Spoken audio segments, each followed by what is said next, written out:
할렐루야. 우리가 지난주에는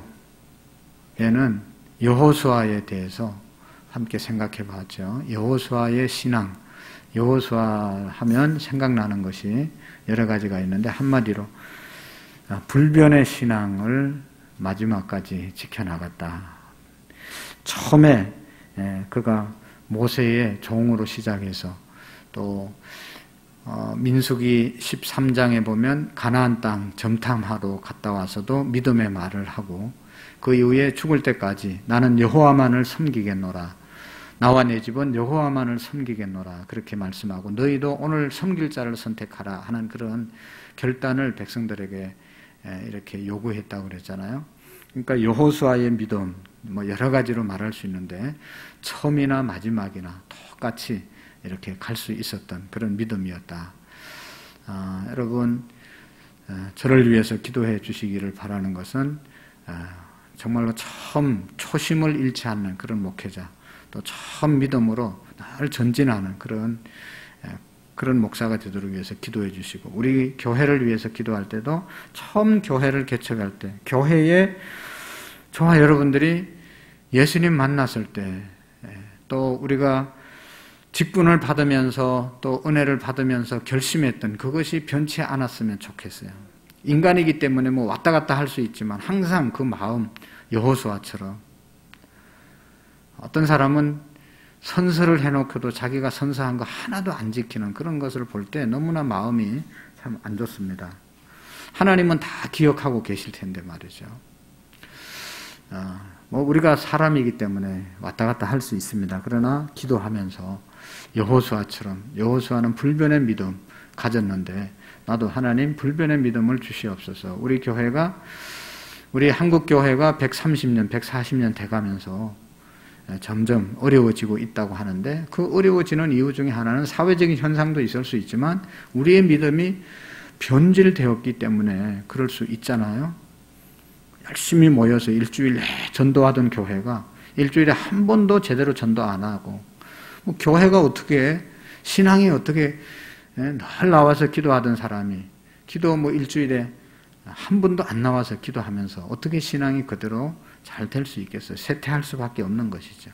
그러니까 우리가 처음과 마지막이, 왜냐하면 하나님은 어제나 오늘이나 영원토록 동일하신 하나님이라고 그랬잖아요. 그리고 하나님이 우리를 사랑하시는 것도 변함없이 우리를 사랑하기 때문에 우리의 믿음도 변함없는 그러한 믿음으로 세워지도록 저와 여러분들이 기도해 나갈 수 있기를 바랍니다.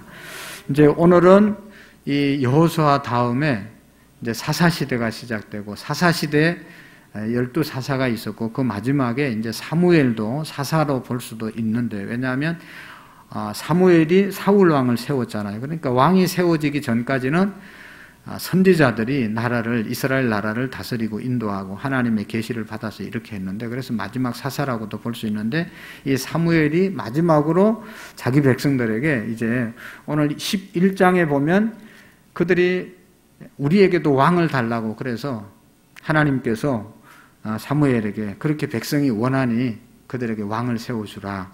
그리고 왕을 세우고 이제 사무엘이 은퇴할 때쯤 되어서 12장 2절 말씀을 한번 보실까요? 12장 2절 시작.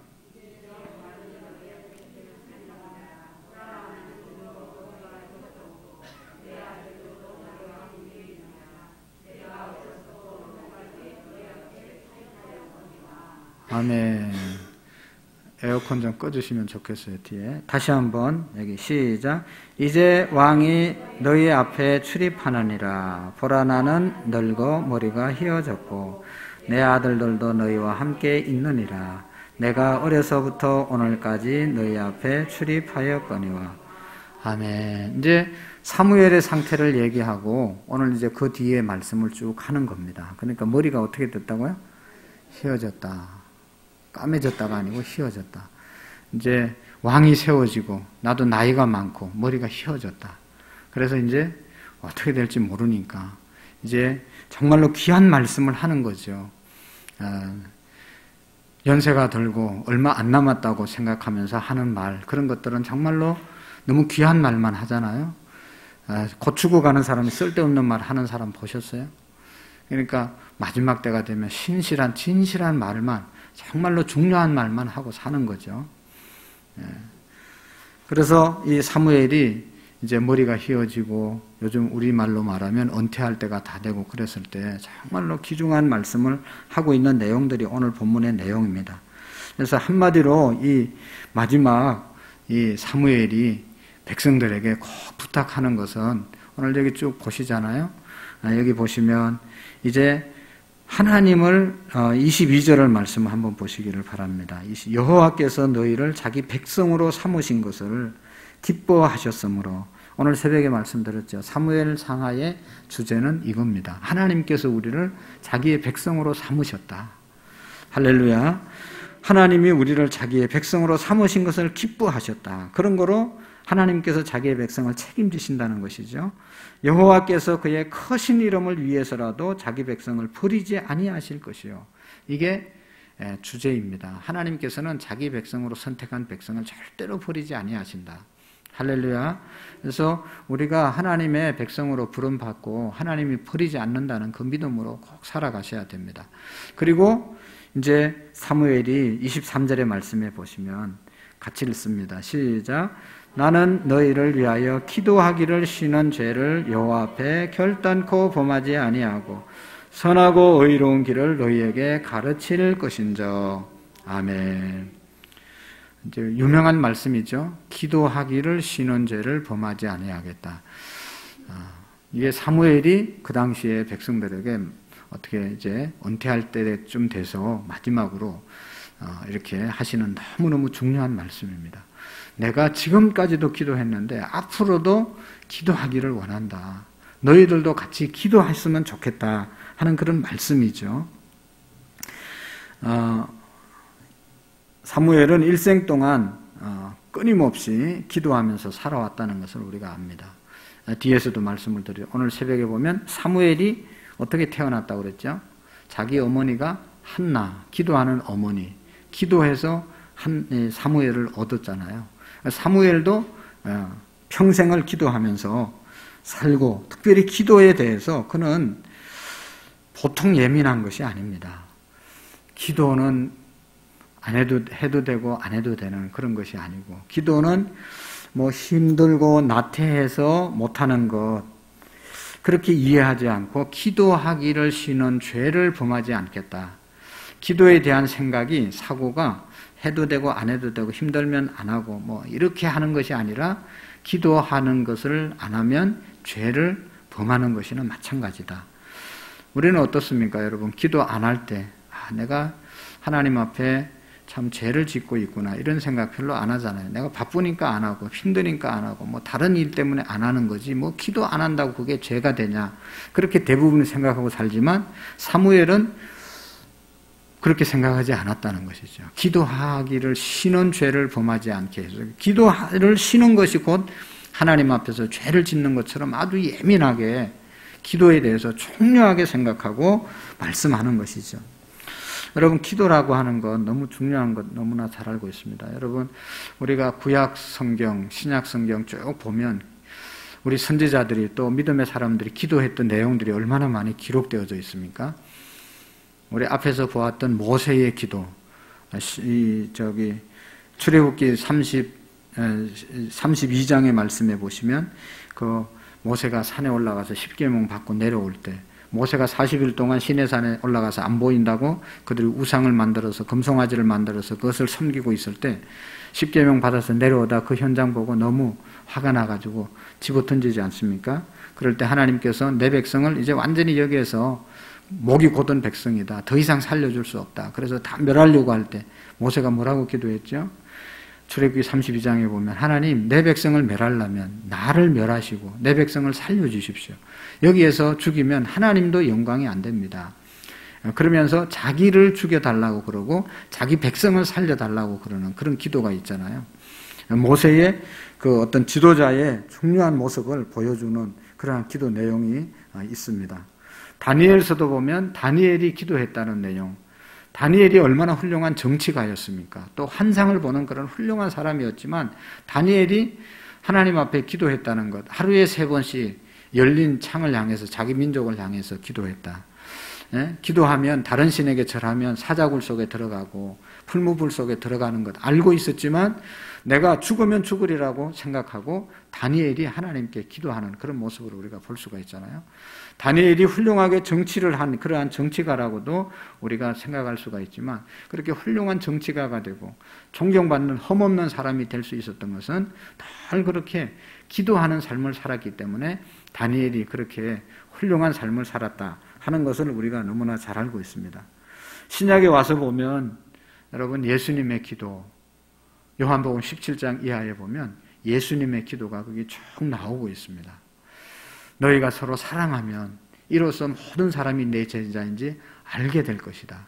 너희가 주 안에서 나 안에서 하나가 되어라 라고 하는 그런 주님 하나님 우리 제자들을 주 안에서 하나 되게 해 주시옵소서. 그런 기도를 예수님이 하나님께 드리는 내용들이 거기 요한복음 17장에 나오는 것을 볼 수가 있습니다. 이 외에도 성경에 기도한 그러한 분들을 보면 너무나 많이 있잖아요. 그러니까 성경책은 어떻게 보면 역사책인데 믿음의 역사를 기록한 책인데 그 믿음의 역사 중에 가장 믿음의 역사가 계속 흘러갈 수 있었던 것은 기도했기 때문에 믿음의 역사가 계속 흘러간 것이죠. 여러분 내가 믿음이 아무리 좋아도 기도하지 않으면요 믿음이 떨어지는 거 다 경험하시죠? 내가 천하 없는 은혜를 경험하고 천하 없는 사람이라도 기도 안 하면요 믿음의 대를 이어갈 수가 없는 겁니다. 기독교의 역사는 믿음의 역사는 기도의 역사입니다. 기도해서 믿음이 계속 연결되는 거죠. 여러분 보세요. 기도 안 하는 사람은 다 믿음에서 떠나게 되는 거죠. 이렇게 들어서 다 알고는 있지만 기도하지 않으면 마음이 안 움직이시기 때문에 소용없어요. 우리가 성경 공부를 하고 제자 대학을 하고 했을 때 중요한 게 뭐예요? 기도해야 배우는 것이 그것이 믿어지게 되고 그렇게 체질화되는 것이죠. 오늘날 우리 문제는 아는 것은 많은데 행함이 없다. 행함은 믿음에서 오는데 그 믿음이 기도에서 오는 것입니다. 누가 뭐라고 그래도 우리 기독교의 역사는 기도하는 역사다. 한마디로 말할 수 있습니다. 보세요 여러분 기도할 때 성령님이 역사하시고 그곳에 하나님의 역사가 일어나잖아요. 기도하지 않는데 무슨 하나님의 역사가 일어나는 거 보셨습니까? 맨날 회의하고 맨날 뭐 여행 가고 맨날 무슨 모임하고 백날 해도 하나님의 일 하나도 못합니다. 부족하고 연약해도 기도하는 사람들 기도하는 모임이 하나님의 일을 이루고 가는 거예요. 그래서 제가 회개하는 것은 기도 모임이 정말 더 활성화되면 얼마나 하나님이 더 큰 일을 행하실까 그런 안타까움이 항상 있어요. 계획은 우리가 너무 잘해요. 몇 년 예수님 믿고 교회 생활하면 교회가 뭔 일을 하는지 너무 잘할 수 있어요. 중요한 것은 기도가 있어야 하나님이 도와주시고 하나님의 역사 가운데 은혜가 있는 거죠. 기도하는 곳에 성령이 역사하고 기도하는 곳에 교회가 있고 기도하는 성도를 하나님이 사용하신다 하는 것이죠.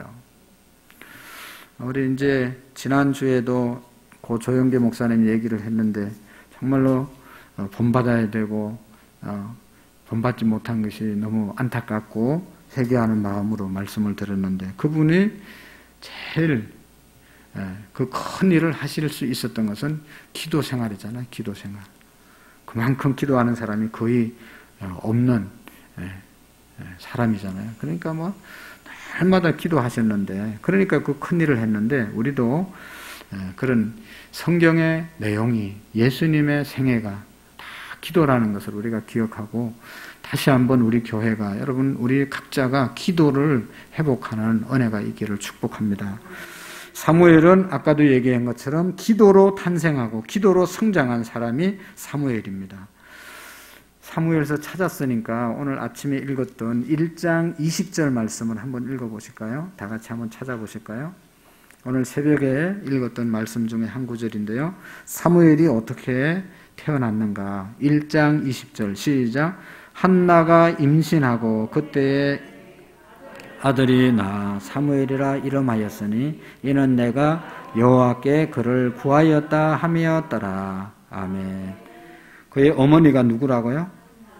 아버지는 누구죠? 네, 그 앞에 넘겨보시면 1절과 2절에 나와 있어요. 아버지는 누구라고요? 어머니는? 네. 보통 잘 엄마는 기억을 못해요. 아버지는 잘 기억을 못해요. 그죠? 자녀들이. 그만큼 제대로 한 게 없어서 그런. 어쨌든 한나가 기도해서 사무엘을 낳았다. 사무엘은 기도하면서 태어난 자식이었습니다. 아는 것처럼 이 한나가 결혼을 했는데 아이가 없어서 이렇게 이 엘가나라는 사람이 둘째 부인을 맞이했는데 둘째 부인은 자식을 잘 낳았다. 그래서 둘째 부인이 아들 못 낳는 첫째 부인을 한나를 핍박했잖아요. 너무 억울하고 원통해서 실로에 있는 회막에 성전에 올라가 가지고 요즘 말하면 통곡하면서 간절히 기도했다. 그래서 하나님께서 그의 통곡과 기도를 들으셔서 이제 돌아갔는데 아이를 갖게 되었다. 그것이 바로 사무엘이었다고 말씀하고 있습니다. 그러니까 이 한나가 어머니가 간곡히 입술만 떨리는 그런 기도를 하나님 앞에 간절히 드려서 얻게 된 아들이 바로 이 사무엘이라는 것이죠. 그래서 하나님이 들으셨다. 하나님이 주셨다. 기도의 응답이다 하는 그런 이름을 사무엘이 갖고 태어났습니다. 이렇게 출발한 그러한 사무엘이 이제 기도의 생애를 살아가는 것을 볼 수가 있죠. 오늘 우리가 잘 아는 예수님의 말씀, 기도의 교훈 중에 구하라 그리하면 주실 것이요, 찾으라 그러면 찾을 것이요, 두드리라 그리하면 열리리라. 자, 여기 잘 보세요. 구하라, 그건 누가 하는 거죠? 내가 구하는 거죠. 그러면 하나님은 뭐 하죠? 몰라요? 구하라 그리하면 주시리라. 누가 준다는 거예요? 하나님이 주고. 찾으라, 이건 누가 찾는 겁니까? 내가 찾고. 그 다음에 하나님이 어떻게 구한 것을 주신다. 문을 두드리라. 그리하면 열리리라. 그러니까 내가 할 일이 있고 하나님이 할 일이 있는 거죠. 기도는 내가 해야 되는 것이고 주는 것은 하나님이 하시는 것인데 기도할 때 하나님이 주신다는 것이죠.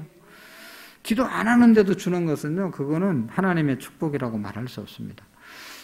우리가 다 경험하죠. 오래 기도해서 얻는 것이 정말로 귀중한 것들이죠. 그래서 구하면 하나님이 주시고 찾으면 찾게 하시고 두드리면 열어주신다. 마치 뭐와 같은가 하면 여러분, 하나님은 우리에게 좋은 것을 주시기 위해서 기다리고 계십니다. 지금도 다 준비하고 계십니다. 그러나 어떤 자에게 주신다고요? 구하는 자에게 주시는 것이죠.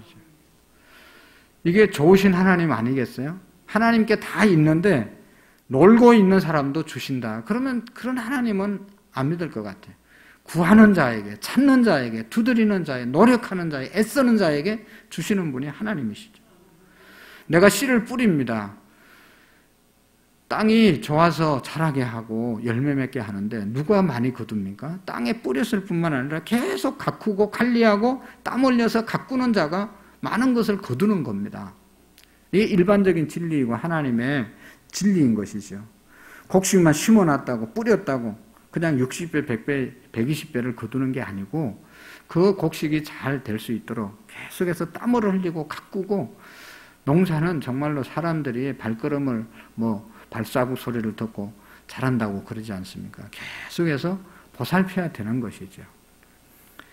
기도가 그런 것이라는 것입니다. 하나님께 구하라고 하나님께서는 구하라고 말씀하시고 그런 자에게 응답해 주시겠다고 말씀하시고 계십니다. 모든 질서가 그런 것 아니겠어요? 여러분. 그래서 한나는 하나님 앞에 기도해서 응답받았습니다. 한나가 어떻게 기도했는가? 한나의 기도의 특징을 오늘 새벽에도 말씀을 드렸지만 다시 한번 두 가지 말씀드리면, 한나는 여기 그의 기도가 하나님 앞에 간곡했다, 통곡했다, 간절했다, 정말로 진심으로 하나님 앞에 기도했다는 것이죠. 그래서 그 당시에 제사장, 목사가 볼 때도 저 여인은 술 취했다, 저건 대낮부터 술 먹고 와서 저렇게 주정한다. 그럴 정도로 그냥 계속 간절하게 기도했다는 것이죠.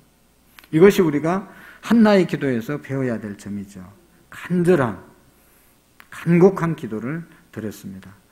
초대교회 교인들도 어떻게 기도했습니까? 그들이 기도했을 때 막 방언을 하고 그러니까 간절히 하나님과 소통하니까 저 사람들은 새술에 취했다. 그렇게 얘기했죠. 새술이나 뭐 헌술이나 뭐 거술이 다 취한 것처럼 제정신이 아닌 것처럼 막 기도했다는 거죠. 여러분, 우리는 어떻습니까? 기도할 때 막 고상하게 막 다른 사람이 들어도 막 은혜가 되도록 그런 거 필요 없어요. 하나님이 들으셔야 됩니다. 하나님이 들으시고 기도는 응답받아야 되는 것이지 다른 사람이 아우 기도 참 너무 잘했어요. 아무 소용이 없어요. 뭐 그 사람들이 응답해 줄 것도 아니고 우리 교회는 아니지만 어떤 교회 대표 기도하는 거 들어보면 진짜 웃기는 기도 너무 많이 있어요. 하나님 들으라고 하는지 사람들 들으라고 하는지 분간이 안 되는 그런 기도예요. 하나님이 들으셔야 되잖아요. 하나님께 올려드려야 되잖아요. 막 어떤 사람은 막 기도하면서 막 혼내는 사람도 있잖아요. 목사도 혼내고 막 장로님도 혼내고 막 근사님 자기가 하나님인 것처럼 막 기도하는 하나님께 기도해야죠. 그거는 아니죠. 하여튼 간절함으로 기도했다. 옛날에 유명한 성 프랜시스라는 사람이 있잖아요. 하나님을 얼마나 사모했는지 하나님을 사랑했기 때문에 하나님께 취한 사람이다라고 하는 그런 별명이 붙었다고 합니다. 하나님께 취했다. 주일날도 술 취했다. 성령의 그 술의 지배를 받는 사람을 말한다. 성령 충만함이 성령의 지배함을 받는 사람이다. 내 정신으로 사는 것이 아니라 내 경험과 의지와 생각으로 하는 게 아니고 하나님의 성령의 말씀에 지배를 받는 것을 말하는 것이죠. 그리고 한나의 기도의 특징은 1장 18절의 말씀에 보면 기도한 후에 얼굴에 수심이 없었더라. 건심이 없었더라. 오늘 읽었죠? 그런 얘기가 나옵니다. 얼마나 좋은 표현인지 모릅니다. 술 취한 듯이 기도하고 난 다음에는 얼굴에 건심이 사라졌다. 진짜로 하나님 앞에 간절히 기도하고 나니까 건심이 사라졌다는 것이죠. 오늘도 우리가 기도하고 나면 달라져야 되는 거죠. 믿음의 기도는 믿음의 기도를 드린 대로 될 줄로 믿는데 그렇게 될 건데 뭐 건심을 왜 합니까? 그런 믿음 있는 기도를 안 드리기 때문에 또 건심하는 것이죠.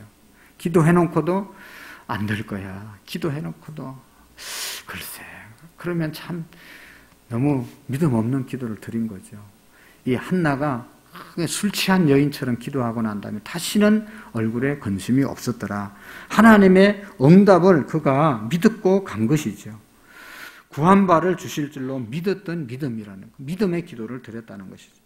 예수님께서 마가복음에 보면 그러므로 내가 너희에게 말하노니 무엇이든지 기도하고 구한 것은 어떻게 하라고요? 받은 줄로 믿어라. 그리하면 너희에게 그대로 되리라. 받은 줄로 믿는데 왜 근심합니까? 하나님 돈이 필요합니다. 예를 들어서 그렇게 기도했으면 하나님이 주실 것인데 그런 믿음이 오면 근심 더 이상 돈 때문에 안 하겠죠. 그런데 기도를 현찮게 하고 그런 응답을 못 받았으니까 계속 돈돈 하다가 얼굴이 다 망가지는 거죠. 그러니까 우리가 기도할 때 여러분 한나처럼 술 취한 여인처럼 간절하게 기도해야 된다는 것입니다. 예수님께서 이런 말씀도 하셨잖아요. 진실로 너희에게 이르노니 너희가 돌이켜 어린아이들과 같이 되지 않으면 결단코 천국에 들어가지 못하리라. 이 말씀의 뜻은 여러 가지가 있지만 어린아이들은 잘 하나님의 말씀을 잘 믿잖아요. 기도하면 돼. 기도하라고 하면 기도하면 돼. 그리고 기도하잖아요. 또 안 되면 안 됐다고 또 아우성이고 그렇긴 하지만 하라면 하는 거예요, 애들은. 옛날에 우리가 다 가르쳐봤잖아요. 명절이 되면 너희들은 제사 지내면 안 돼. 하나님의 자녀이기 때문에 기도해야 돼. 그러면 선생님의 말씀을 그대로 믿고 그렇게 하는 아이들이 있어요. 막 엄마가 또 뭐 이 집안의 사람들이 꾸짖어도 아니 선생님이 교회에서 뭐 그렇게 하지 말라고 그랬다. 그러면서 안 하는 아이들이 많이 있었어요. 어른들은 제사 지내면 안 됩니다. 그러면 지 생각대로 다 해요. 가가지고. 네? 그래도 해야지. 이게 안 믿는 거예요. 어른들은 잘 안 믿는 겁니다. 어린아이들은 너무 잘 믿는 거예요. 그러니까 천국이 그들의 것이다. 하나님의 말씀이 그들의, 기도도 마찬가지라는 것이. 믿음의 기도를 드리면 하나님이 들어주실 줄로 믿으면 근심이 없는 그런 삶을 살아갈 수 있고, 그런 믿음의 기도를 우리가 드리라는 것이죠. 사무엘이 그런 어머니의 기도로 태어나고 성장한 사람이다 하는 것입니다. 또 사무엘은 성장하면서 하나님의 계시를 받는데, 기도하면서 하나님의 계시를 받은 사람입니다. 사무엘 3장에 보면, 이제 3장에 보면 사무엘이 하나님을 만나게 되고, 하나님의 나라의 장래와 자기의 장래에 대해서 하나님이 보여줍니다. 보여주는 것을 계시라고 그러잖아요. 계시. 이렇게 딱 가렸던 것을 보여준다. 그게 계시인데, 그의 민족의 미래와 그의 앞의 미래를 하나님이 사무엘에게 보여주는데, 일생 동안 그것을 사무엘이 감당하게 되는 것을 볼 수가 있습니다. 사무엘이 이제 잠을 자는데 하나님께서 부르시잖아요. 사무엘아, 사무엘아. 그래서 사무엘은 엘리 제사장이 자기 위에 제사장이기 때문에 엘리 제사장이 부르는 줄 알고 제사장에게 달려가잖아요. 딱 달려가니까 나는 안 불렀다. 분명히 누군가가 나를 불렀는데. 그걸 가서 자잖아요. 자는데 또 사무엘을 부르잖아요. 사무엘아, 사무엘아. 또 벌떡 일어나가지고 엘리 제사장이 찾아가가지고 왜 불렀습니까? 안 불렀다. 엘리 제사장이 생각해, 얘가 하나님이 부르시는구나 하는 것을 제사장이 깨달았잖아요. 그리고 다음에 그런 소리가 들리면 하나님이 부르는 거니까 주님 제가 여기 있습니다. 말씀하옵소서. 그런 얘기를 하잖아요. 그런데 가서 또 누워있는데 또 사무엘을 부르잖아요. 그러니까 사무엘이 일어나서 엘리 제사장에게 들었던 말씀대로 주여 종이 듣겠나이다. 여호와여 말씀하옵소서. 그렇게 하나님께 응답하지 않습니까? 여러분, 사무엘이 이제 귀가 열리게 되고 자기의 먼 미래를 계시를 받게 되고 그런 얘기가 3장에 나와 있습니다. 성경에 보면 하나님께서 임재하실 때 그 모습이 여러 가지로 나타납니다. 하나님이 우리에게 말씀하시고 하나님이 나타나시는 그 모습이 각자 여러 다양하게 나타나는데, 사무엘은 그렇게 하나님을 만나고 하나님의 음성을 듣고 맡겨진 사명을 감당하게 되는 것을 볼 수가 있습니다. 여러분, 모세라는 사람은 산에서, 시내 산에서 불꽃 가운데 임하신 하나님을 만났잖아요. 불꽃이, 떨기나무 불꽃 가운데서도 불꽃으로 임하신 하나님을 모세가 만나고, 또 시내 산에 올라가서 십계명 동편을 받을 때도 하나님이 불꽃 가운데 나타나서 보여주셨습니다. 위험찬 그런 모습으로 하나님이 나타나신 것이죠. 또 창세기 18장에 보면 아브라함에게 나그네 3명이 나타났는데 그 중에 하나가 하나님이었습니다. 나그네로 하나님이 나타나기도 하고, 이사야 6장에 보면 이사야는 성전에 올라와서 기도하다가 하나님이 나타나시는 그런 모습을 보기도 하고, 하나님이 나타나시는 모습, 하나님의 임재의 모습은 다양하게 나타난다는 것을 우리가 압니다. 이 시편 기자는 시편 19편에 보면 하나님이 하늘이 하나님의 영광을 선포하고 궁창이 그의 손으로 하신 일을 나타내시는도다. 날은 날에게 말하고 밤은 밤에게 지식을 전한다고 하는 그런 말씀이 있습니다. 온 우주 만물을 보면 그 속에서 하나님이 계심을 나는 깨닫는다. 하나님이 저것을 만드시고 저것을 통해서 내게 말씀하시는 것을 깨닫는다. 모든 것 위에 하나님의 임재를 경험한다는 그런 얘기가 있습니다. 하나님께서 오늘 저와 여러분들에게도 말씀하시고 나타나시는 모습은 다 똑같지 않다는 것입니다. 오늘 이 말씀을 통해서도 오늘 하나님께서 내게 이런 말씀을 주시는구나, 이런 도전을 주시는구나 하는 것도 깨닫는 분이 있을 것이고, 다 깨닫는 것이 각각 다르죠. 또 하나님을 만나는 모양도 다 다르고, 그러나 분명한 것은 하나님을 우리가 만나야 되고 하나님의 음성을 들어야 하는 것이죠. 여러분, 하나님께서 이 사무엘에게 나타나셔서 그렇게 말씀하셨는데, 하나님이 말씀하신 것, 하나님이 내게 보여주신 것이 진짜인지 아닌지, 잘못된 것인지 잘된 것인지. 옛날에는 하나님의 음성 들었다고 하면서 미친 사람도 많잖아요. 이단이 된 사람도 많잖아요. 진짜 하나님이 말씀하시고 진짜 하나님이 나타나신 것은 뭔가 너무 중요한 것이죠. 우리가 이성적으로 그냥 그런 거 생각 안 하고 신앙생활 하는 것도 괜찮지만 하나님께서는 또 신비롭게 우리에게 말씀하시고 다른 사람이 경험하지 못한 그런 신비로운 하나님의 임재를 경험할 때가 있잖아요. 근데 이게 진짜 하나님의 임재인지 아니면 잘못된 것인지 어떻게 구분하는가 하면, 여러분, 하나님의 임재, 하나님의 역사는 여러분 이 첫째로 하나님의 계시인지 아닌지는 자기 마음에서 만들어낸 계시가 있습니다. 하나님이 직접 보여주지도 않았는데 자기를 드러내기 위해서 말하는 그런 거짓 선지자들이 있었습니다. 하나님이면 그렇게 얘기 안 했을 텐데 하나님께서 그렇게 말씀하셨다고 그러면서 거짓 예언을 하는 선지자들이 예레미야 시대 때 많이 있었잖아요. 그래서 돈벌이도 하게 되고 인기도 얻고 그런 자기가 정말로 하나님 만들어낸 계시를 말하는 사람이 있습니다. 자기가 만들어낸 계시. 개척교회를 하면 그런 사람들 진짜 많이 옵니다. 자기가 뭐 기도해 보니까 어떻고 저떻고 거짓말을 많이 만들어내는 경우가 있습니다. 둘째로 이 잘못된 계시는 마귀가 진짜로 우리를 시험 들게 하고 어렵게 하기 위해서 주는 그런 계시가 있습니다. 마귀가 우리의 마음을 유혹하여 교회를 이렇게 시험 들게 하기 위해서, 복음을 가로막기 위해서, 하나님의 영광을 가리기 위해서 주는 마귀의 계시가 있습니다. 잘 분별하셔야 됩니다. 마귀가 임해서 역사하는 그런 역사 잘 분별하셔야 되는 것이죠. 거기에 순종했다가는 이게 다 어려워지는 거죠. 그리고 세 번째로는 하나님의 계시가 진짜 있죠. 하나님이 나타나셔서 주시는 하나님의 영광된 계시가 있습니다. 우리가 어떻게 하나님의 계시인지를 깨달을 수 있겠습니까? 결과를 보면 아는 겁니다. 결과. 막 말하는 것, 막 대단한 것처럼 얘기하고 막 대단한 것처럼 그렇게 행동하지만 결과 지나고 보면, 말한 것 조금 지나고 보면 어떤 결과를 맺었는가. 그 결과가 아름다운 것, 그것이 바로 하나님께서 보여주신 계시죠. 하나님이 보여주신 계시, 하나님의 임하심은 하나님 앞에 영광이 됩니다. 하나님께 영광이 됩니다.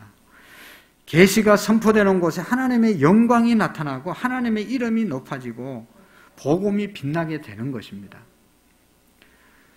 우리가 여러 가지 사역을 하잖아요. 예를 들어서 우리가 찬양을 했는데 너무 잘했다. 그러면 하나님께 영광을 돌리면 그게 진짜 그 사람이 하나님의 은혜 가운데서 찬양한 것이고, 예를 들어서 집사님 너무 잘해요, 너무 잘해요, 막 그러면 문제가 있는 거죠. 하나님께 영광이 돼. 뭔 일을 하더라도 하나님께 영광이 되는 것이 하나님이 주신 그런 축복이고 계시입니다.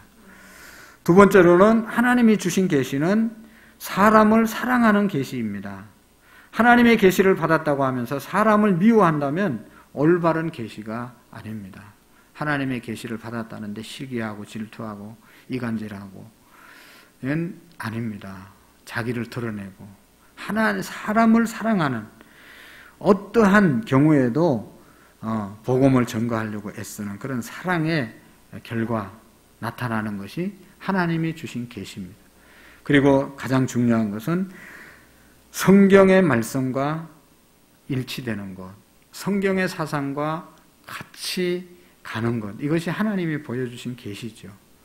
제가 전에는 많이 말씀을 드렸는데 하나님의 성경의 말씀은 다 계시잖아요. 하나님이 계시해서 보여주신 것인데, 또 성경 기자들에게 계시한 것과 내게 계시한 것과 또 어떤 누구에게 계시한 것과 다르면 그건 아니잖아요.